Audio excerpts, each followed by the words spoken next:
കർണാടകയിൽ മലയാളി നഴ്സിംഗ് വിദ്യാർത്ഥിനി റാഗിങ്ങിന് ഇരയായ സംഭവത്തിൽ 3 സീനിയർ വിദ്യാർത്ഥികൾ അറസ്റ്റിൽ. ആതിര, കൃഷ്ണപ്രിയ, ലക്ഷ്മി എന്നിവരാണ് അറസ്റ്റിലായത്. അശ്വതിയുടെ റൂംമേറ്റിന്റെ മൊഴിയുടെ അടിസ്ഥാനത്തിലാണ് അറസ്റ്റ്. വിവരങ്ങളുമായി പി വി കുട്ടൻ ചേരുന്നു. കുട്ടൻ, പറയൂ. സുരാജ്, ഇന്നലെ രാത്രിയോടുകൂടിയാണ് ഈ 3 പേരെയും ഗുൽബർഗയിലെ റോസ പോലീസ് അറസ്റ്റ് ചെയ്തത്. ഇവരെ സംബന്ധിച്ച് നേരത്തെ തന്നെ പോലീസിന് സൂചന ലഭിച്ചിരുന്നു. പ്രത്യേക അന്വേഷണ സംഘം അശ്വതിയുടെ റൂം അടിസ്ഥാനത്തിലാണ് ഇവരെ അറസ്റ്റ് ചെയ്തിരിക്കുന്നത്. നേരത്തെ തന്നെ അശ്വതി നൽകിയ പരാതിയിലും ലക്ഷ്മിയുടെയും കൃഷ്ണപ്രിയയുടെയും ആതിരയുടെയും പേര് ഉണ്ടായിരുന്നു. മറ്റ് 2 കുട്ടികളെ കൂടി, 2 സീനിയർ വിദ്യാർത്ഥികളെ കൂടി ഈ കേസിൽ പിടികൂടാനുണ്ട്. ഇന്നലെ തന്നെ പ്രത്യേക അന്വേഷണ സംഘത്തിലെ ഒരു വിഭാഗം ഇന്നലെ വൈകിട്ട് കോഴിക്കോട്ടേക്ക് എത്തിയിരുന്നു. അവർ ഇന്ന് അശ്വതിയുടെയും അതുപോലെ തന്നെ ബന്ധുക്കളുടെയും ഒക്കെ മൊഴി രേഖപ്പെടുത്തും. അതിനുശേഷം അശ്വതിയെ ചികിത്സിക്കുന്ന ഡോക്ടർമാരിൽ നിന്നും അശ്വതിയുടെ ചികിത്സ സംബന്ധിയായ റിപ്പോർട്ടുകൾ തേടും, അത് പരിശോധിക്കും.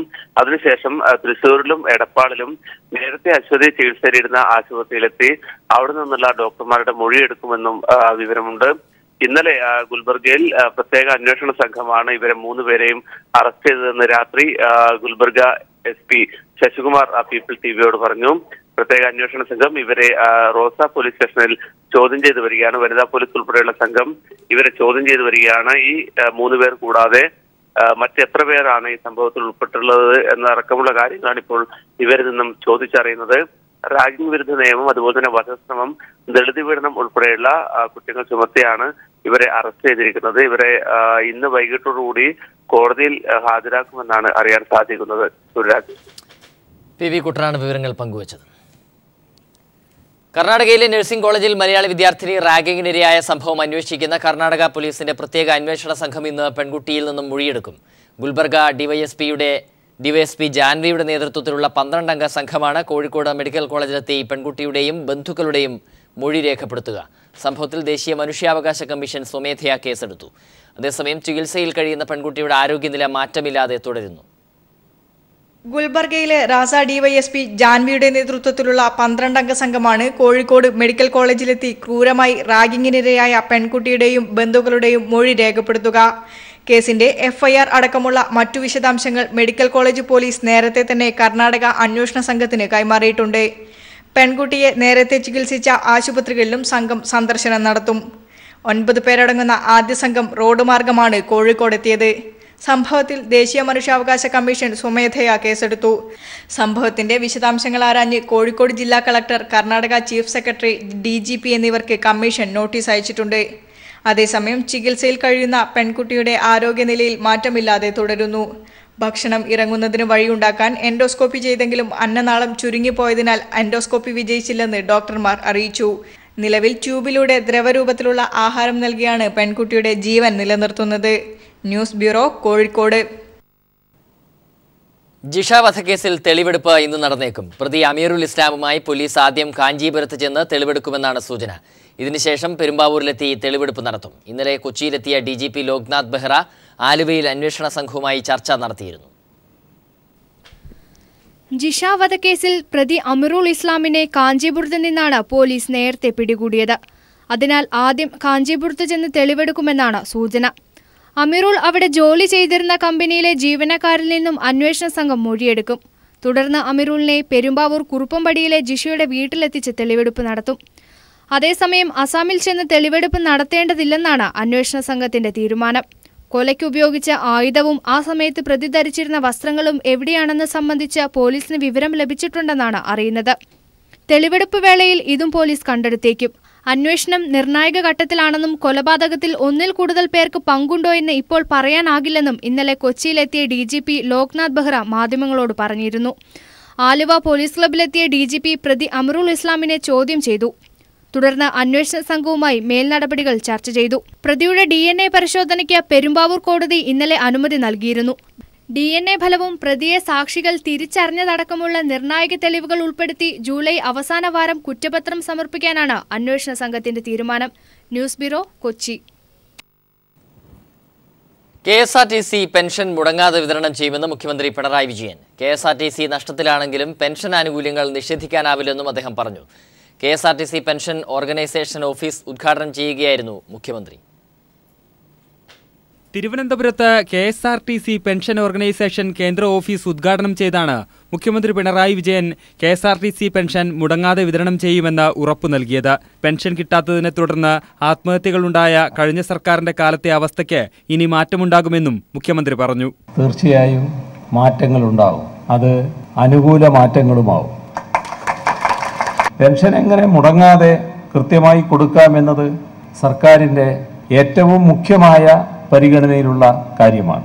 അതിനുള്ള ശ്രമങ്ങളിൽ പ്രത്യേക ഊന്നലുണ്ടാവും എന്നുകൂടി വ്യക്തമാക്കാൻ ഞാൻ ആഗ്രഹിക്കുന്നു. മുഖ്യമന്ത്രിയുടെ പ്രഖ്യാപനത്തെ കരഘോഷത്തോടെയാണ് KSRTC പെൻഷൻകാർ വരവേറ്റത്. KSRTC നഷ്ടത്തിലാണെന്നു കരുതി പെൻഷൻ ആനുകൂല്യങ്ങൾ നിഷേധിക്കാനാവില്ല. KSRTCയിൽ വരവും ചെലവും തമ്മിൽ സന്തുലനാവസ്ഥയുണ്ടാക്കാൻ ശ്രമിക്കുമെന്നും മുഖ്യമന്ത്രി വ്യക്തമാക്കി. ഗതാഗത മന്ത്രി AK Saseendran, VS Shivakumar MLA തുടങ്ങിയവരും ചടങ്ങിൽ പങ്കെടുത്തു. News bureau, Thiruvananthapuram. പാലക്കാട്ടെ കോൺഗ്രസ് സ്ഥാനാർത്ഥികളുടെ പരാജയത്തിൽ KPCC സിറ്റിംഗിൽ നേതാക്കൾക്കെതിരെ പരാതിയുമായി സ്ഥാനാർത്ഥികളും പ്രവർത്തകരും. മലമ്പുഴ ഉൾപ്പെടെയുള്ള മണ്ഡലങ്ങളിൽ കോൺഗ്രസ് വോട്ടുകൾ BJPക്ക് മറിഞ്ഞുവെന്നും ആക്ഷേപമുയർന്നു. പ്രമുഖ നേതാക്കളുടെ കാലുവാരലും സ്ഥാനാർത്ഥി മോഹികളുടെ നിസ്സഹകരണവും വലിയ തോൽവിക്ക് കാരണമായെന്നാണ് പരാതി.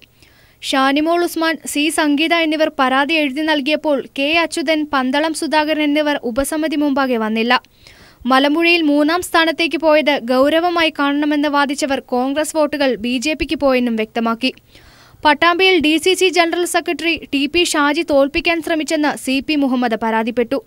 CP മുഹമ്മദിനെ ജനത്തിന് മടുത്തതാണ് തോൽവിക്ക് കാരണമെന്നും എതിർഭാഗം വാദിച്ചു. നെന്മാറയിൽ പ്രാദേശിക നേതാക്കളുടെ സഹകരണം കിട്ടിയില്ലെന്നായിരുന്നു AV ഗോപിനാഥിന്റെ പരാതി. നെന്മാറയിലെ യൂത്ത് കോൺഗ്രസ് നേതാവും സ്ഥാനാർത്ഥി കുപ്പായമിട്ട മുതിർന്ന നേതാവുമാണ് ഈ പ്രവർത്തനത്തിന്റെയെല്ലാം പിന്നിലെന്നും കുറ്റപ്പെടുത്തലുണ്ടായി. പാലക്കാട്, തൃത്താല, കോങ്ങാട് മണ്ഡലങ്ങളിൽ നിന്ന് കാര്യമായി പരാതി ഉയർന്നില്ല. എങ്കിലും ഷാഫി പറമ്പിലിന്റെ വിജയത്തിനായി മണ്ഡലത്തിലെ ചില നേതാക്കൾ സജീവമായില്ലെന്ന ആക്ഷേപമുയർന്നു. KPCC, DCC നേതൃത്വങ്ങൾ തിരഞ്ഞെടുപ്പിനെ ഗൗരവമായി കണ്ടില്ലെന്ന ആരോപണങ്ങളുണ്ടായി. സജീവ് ജോസഫ്, G ബാലചന്ദ്രൻ, അബ്ദുൾ മുത്തലിബ് എന്നിവരടങ്ങിയ KPCC ഉപസമിതിയാണ് പാലക്കാട്ടെ പരാജയത്തെക്കുറിച്ചുള്ള റിപ്പോർട്ട് തയ്യാറാക്കുന്നത്. News bureau, Palakkad. സെക്രട്ടേറിയറ്റ് സർവീസിനെ കാര്യക്ഷമമാക്കാൻ സംസ്ഥാന സർക്കാരിന് എല്ലാ പിന്തുണയും വാഗ്ദാനം ചെയ്ത് സെക്രട്ടേറിയറ്റ് ജീവനക്കാരുടെ വാർഷിക സമ്മേളനം പിരിഞ്ഞു. അഴിമതി തുടച്ചു നീക്കാൻ സർക്കാരിന്റെ എല്ലാ ശ്രമങ്ങളെയും പിന്തുണയ്ക്കുമെന്ന് പുതിയ ഭാരവാഹികളായി തെരഞ്ഞെടുക്കപ്പെട്ടവർ പീപ്പിളിനോട് പറഞ്ഞു. ഭരണസിരാകേന്ദ്രമായ സെക്രട്ടേറിയറ്റിനെ അഴിമതി മുക്തമാക്കുമെന്ന് ദൃഢനിശ്ചയത്തോടെയാണ് സെക്രട്ടേറിയറ്റ് ജീവനക്കാരുടെ ഏറ്റവും വലിയ സംഘടനയായ കേരള സെക്രട്ടേറിയറ്റ് എംപ്ലോയീസ് അസോസിയേഷന്റെ 43ാം വാർഷിക സമ്മേളനം പിരിഞ്ഞത്. ജനങ്ങൾക്ക് ഉപകാരപ്പെടും വിധം സെക്രട്ടേറിയറ്റിന്റെ പ്രവർത്തന ശൈലി മാറ്റാൻ മുഖ്യമന്ത്രി മുന്നോട്ട് വെച്ച നിർദ്ദേശങ്ങളെ സ്വാഗതം ചെയ്യുന്നതായി വീണ്ടും ജനറൽ സെക്രട്ടറിയായി തെരഞ്ഞെടുക്കപ്പെട്ട MS ബുജിക്കുട്ടൻ പീപ്പിൾ TVയോട് പറഞ്ഞു. സർക്കാരിന്റെ സേവനം മെച്ചപ്പെടുത്തുന്നതും അതുവഴി സെക്രട്ടേറിയറ്റ് സർവീസ് മെച്ചപ്പെടുത്തുന്നതിനാവശ്യമായ ഏതുവിധ ശ്രമങ്ങളോടും പൂർണ്ണമായും ഞങ്ങൾക്ക് അതിൻ്റേതായ പിന്തുണ നൽകാൻ ആലോചനകളും തീരുമാനങ്ങളും ഞങ്ങൾ പരിശോധിക്കുകയുണ്ടായി. ആ നിലയ്ക്ക് തന്നെയാണ് 43ാം വാർഷിക സമ്മേളനം അതിൻ്റെ പ്രധാനപ്പെട്ട തീരുമാനങ്ങൾ ഞങ്ങൾ എത്തിച്ചേർന്നിട്ടുള്ളത്. സെക്രട്ടേറിയറ്റ് സർവീസിനെ കാര്യക്ഷമമാക്കാൻ എല്ലാ പിന്തുണയും സംഘടനയുടെ ഭാഗത്തു നിന്നുണ്ടാകുമെന്ന് പ്രസിഡന്റായി പുതിയതായി തെരഞ്ഞെടുക്കപ്പെട്ട N വിജയകുമാർ പറഞ്ഞു. ജനങ്ങളുടെ അഭിലാഷമനുസരിച്ച് സെക്രട്ടേറിയറ്റ് സർവീസ് കാര്യക്ഷമമായി പ്രവർത്തിപ്പിക്കുവാൻ കേരള സെക്രട്ടേറിയറ്റ് എംപ്ലോയീസ് അസോസിയേഷൻ പ്രതിജ്ഞാബദ്ധമാണ്.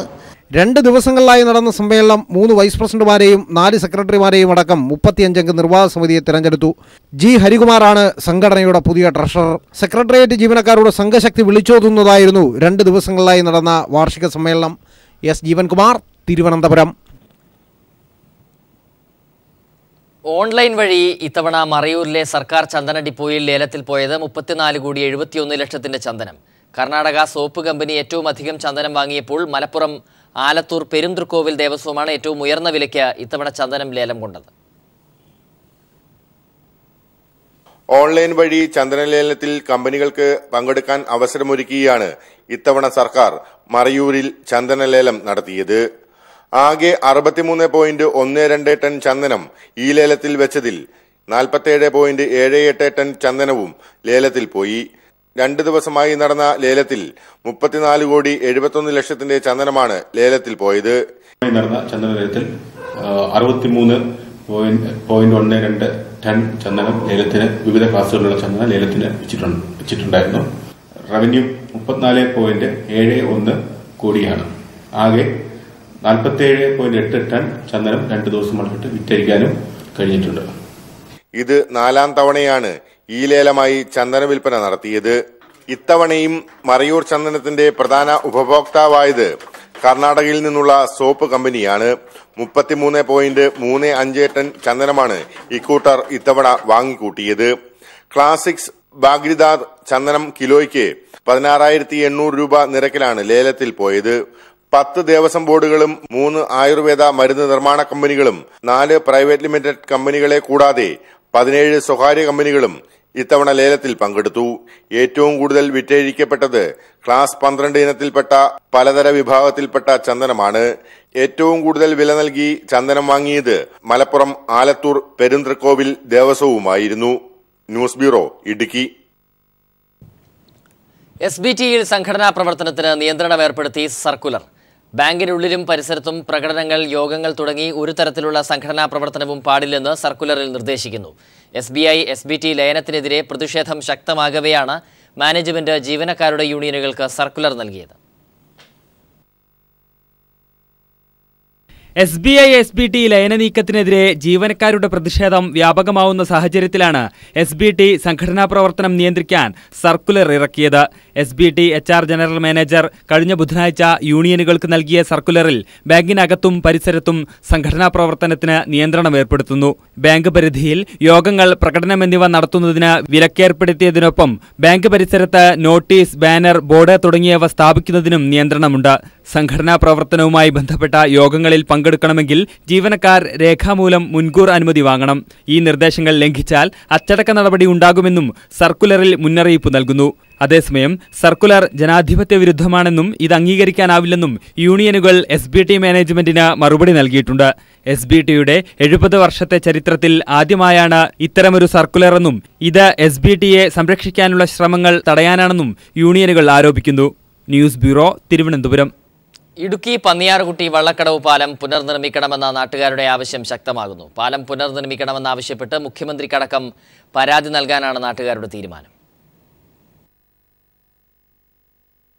ഇടുക്കി കൊന്നത്തടി, വെള്ളത്തൂവൽ പഞ്ചായത്തുകളെ തമ്മിൽ ബന്ധിപ്പിക്കുന്ന പാലം വേണമെന്ന നാട്ടുകാരുടെ ആവശ്യത്തിന് വർഷങ്ങളുടെ പഴക്കമുണ്ട്. കഴിഞ്ഞ UDF സർക്കാരിന്റെ കാലത്ത് പാലം പണിയുമെന്ന് മന്ത്രി ആര്യാടൻ മുഹമ്മദ് പൊതുവേദിയിൽ നാട്ടുകാർക്ക് വാഗ്ദാനം നൽകിയെങ്കിലും അതും ജലരേഖയായി. 3 അടി വീതിയുള്ള ചപ്പാത്ത പാലത്തിലൂടെ കടന്ന് കിലോമീറ്ററുകൾ താണ്ടിയാണ് ഇവിടുത്തുകാർ തൊട്ടടുത്ത രാജക്കാട് ടൗണിലെത്തുന്നത്. നിരവധി കുട്ടികൾ ഈ ദുരിതം പേറി തന്നെയാണ് സ്കൂളിലേക്ക് പോകുന്നതും. പുതിയ സർക്കാർ പുതിയ പാലം നിർമ്മിച്ചു നൽകുമെന്ന പ്രതീക്ഷയിലാണ് നാട്ടുകാർ.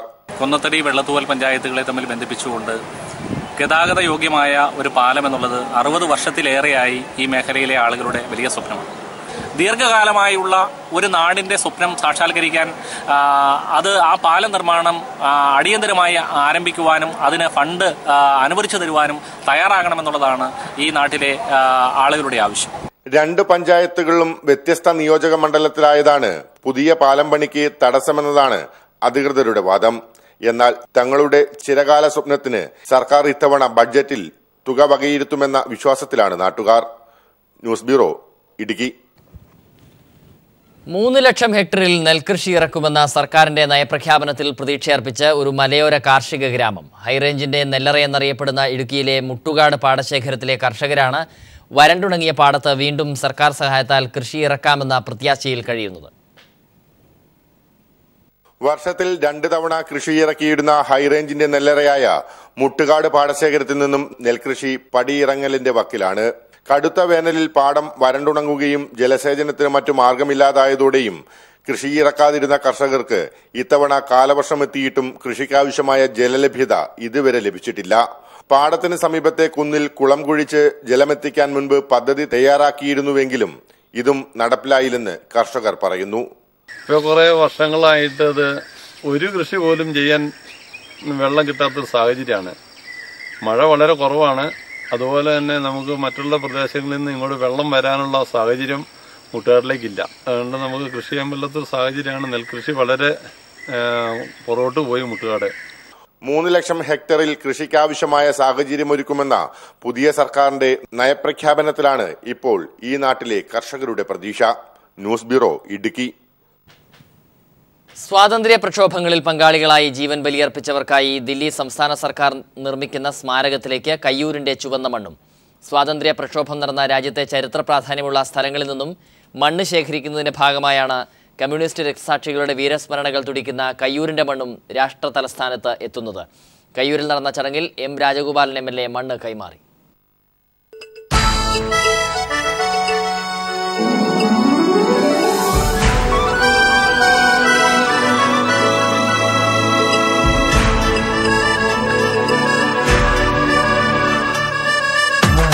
ബ്രിട്ടീഷ് സാമ്രാജ്യത്വ വാഴ്ചയ്ക്കും ജന്മിത്വത്തിനുമെതിരെ പോരാടി തൂക്കുമരമേറിയ കമ്മ്യൂണിസ്റ്റ് വിപ്ലവകാരികളായ മടത്തിലപ്പൂ, കോയിത്താറ്റിൽ ചിരുകണ്ഠൻ, പള്ളിക്കൽ അബൂബക്കർ, കൊടോര കുഞ്ഞമ്പു നായർ എന്നിവരുടെ വീരസ്മൃതികൾ പേറുന്നതാണ് തേജസ്വിനി നദീതീരത്തെ കയ്യൂരിന്റെ മണ്ണ്. 1943 മാർച്ച് 29 ബ്രിട്ടീഷ് ഭരണകൂടം കയ്യൂരിന്റെ പോരാളികളെ കണ്ണൂർ സെൻട്രൽ ജയിലിൽ തൂക്കിലേറ്റിയത്.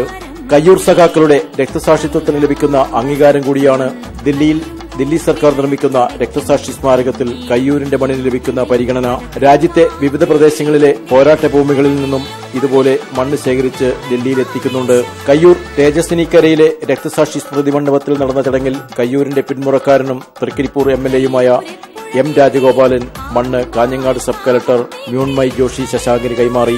ചടങ്ങിൽ കയ്യൂർ ചീമേനി ഗ്രാമപഞ്ചായത്ത് പ്രസിഡന്റ് കെ ശകുന്തള അധ്യക്ഷയായിരുന്നു. Tahsildar Saji F Mendis, deputy tahsildar P Kunhikannan തുടങ്ങിയവരും സംബന്ധിച്ചു. സെപ്റ്റംബർ 27 സ്വാതന്ത്ര്യസമര രക്തസാക്ഷി അനുസ്മരണ ചടങ്ങ് ദില്ലിയിൽ സംഘടിപ്പിക്കുന്നുണ്ട്.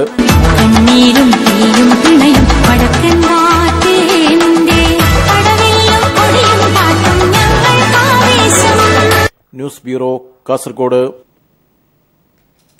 മലപ്പുറം തിരൂരങ്ങാടിക്ക് നൂറ്റാണ്ട് മുൻപ് അറബി മലയാളം സങ്കരഭാഷാ ലിപിയിൽ ഖുറാൻ അച്ചടിച്ച പാരമ്പര്യമുണ്ട്. മലബാർ ലിപിയിൽ അച്ചടിക്കുന്ന ഖുറാനിന് ആവശ്യക്കാർ ഏറെയുള്ളത് റംസാൻ മാസത്തിലാണ്.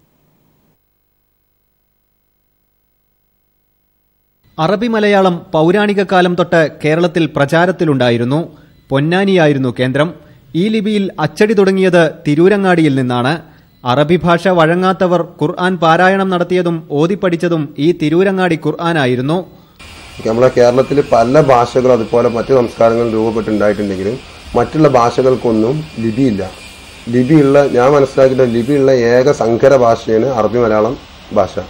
റംസാൻ മാസത്തിൽ ഈ ഖുർആന് ഇപ്പോഴും വലിയ ഡിമാൻഡുണ്ട്. മലബാറിലെ പള്ളികളിലെല്ലാം ഇപ്പോഴും ഈ ലിപിയിലുള്ള ഖുർആൻ കാണാം. റംസാൻ ആയതുകൊണ്ട് മുസാഫിർ പ്രത്യേക ഡിമാൻഡുണ്ട്. കാരണം ഈ വർഷങ്ങളിൽ പള്ളികളെല്ലാം ശുദ്ധീകരിക്കപ്പെടുന്നതിന്റെ ഭാഗമായിട്ട് പള്ളിയിലുള്ള പാഴയും മറ്റുള്ള വസ്തുക്കളെല്ലാം മാറ്റുന്നതിന്റെ ഭാഗമായിട്ട് എല്ലാ മുസാഫുകളും ഒന്ന് പുതുക്കാൻ വേണ്ടി പുതിയ മുസാഫ് വെക്കാന്നുള്ള രൂപത്തിൽ ആ ആവശ്യത്തിലേക്ക് മാത്രമായിട്ട് കുറെ മുസാഫുകൾ പോകും.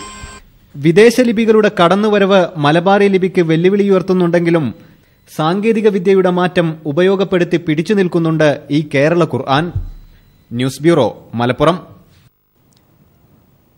വായനയുടെ പ്രാധാന്യം ജനങ്ങളിൽ എത്തിക്കുക എന്ന ലക്ഷ്യത്തിനായി പുസ്തക വീട് സ്ഥാപിച്ചും വായനാ മരമൊരുക്കിയും വായനയ്ക്കായി സമയം മാറ്റിവെച്ചും വിദ്യാർത്ഥികളും അധ്യാപകരും രംഗത്ത്. കൊല്ലം കോയിക്കൽ ഗവൺമെന്റ് ഹയർ സെക്കൻഡറി സ്കൂളിലാണ് വായനാ ദിനാചരണത്തിലൂടെ അക്ഷരങ്ങളെ സ്നേഹിക്കാൻ ഓർമ്മിപ്പിക്കുന്നത്. കശുവണ്ടി തൊഴിലാളി കുടുംബങ്ങളിലെ കുട്ടികളാണ് അധ്യാപകർക്കൊപ്പം അണിനിരന്ന് വായിച്ചു വളരുക എന്ന സന്ദേശം നൽകി വായനാ ദിനാചരണം നടത്തിയത്. കോയിക്കൽ സ്കൂൾ മുറ്റത്തെ കൊന്നമരത്തെ വായനാമരമാക്കി പ്രതീകാത്മകമായി ചില്ലകളിൽ മാധവിക്കുട്ടിയുടെയും പൊറ്റക്കാടിന്റെയും ONVയുടെയും തുടങ്ങി നോവലിസ്റ്റുകളുടെയും സാഹിത്യകാരന്മാരുടെയും കവികളുടെയും വരികൾ കോറിയ കടലാസുകൾ തൂക്കിയിരുന്നു. കൂടാതെ പുസ്തക വീടും ഒരുക്കി. വിദ്യാർത്ഥികൾ, അധ്യാപകർ, പാചക തൊഴിലാളികൾ വരെ ഒരേ സമയം പുസ്തകം വായിച്ചും വായനയുടെ കണ്ണികളായി. കശുവണ്ടി മേഖലയിലെ തൊഴിലാളികളുടെ മക്കൾ മാത്രം പഠിക്കുന്ന ഒരു വിദ്യാലയമാണ്. വളരെ ചെറിയ സാഹചര്യങ്ങളിൽ വരുന്ന ഈ കുട്ടികൾക്ക് കൊല്ലം കോർപ്പറേഷൻ വളരെയധികം സൗകര്യങ്ങൾ ചെയ്തു കൊടുക്കുന്നുണ്ട്. അവരെ വായനയുടേതായ ഒരു ലോകത്തേക്ക് കൊണ്ടുവന്ന് പുതിയൊരു ജീവിതം അവരുടെ മക്കൾക്കുണ്ടാകണം എന്ന വലിയൊരു ആഗ്രഹമാണ് ഞങ്ങൾ അധ്യാപകർക്കുള്ളത്. പിന്നെ സ്കൂൾ മുറ്റത്ത് പുസ്തക വീട് ഒരുക്കിയും പുസ്തകമൊരുക്കിയും ഞങ്ങൾ വായന ഒരു ഉത്സവമാക്കുകയാണ്. ഒരുപാട് ഇതെല്ലാം കൊച്ചിലേ ഉള്ള ശീലങ്ങളാണ്. എനിക്കിഷ്ടമാണ് വായിക്കുന്നത്. വായനാ ദിനാചരണം കവി സംഘ് ഉദ്ഘാടനം ചെയ്തു. രാജ്കുമാർ, ന്യൂസ് ബ്യൂറോ, കൊല്ലം.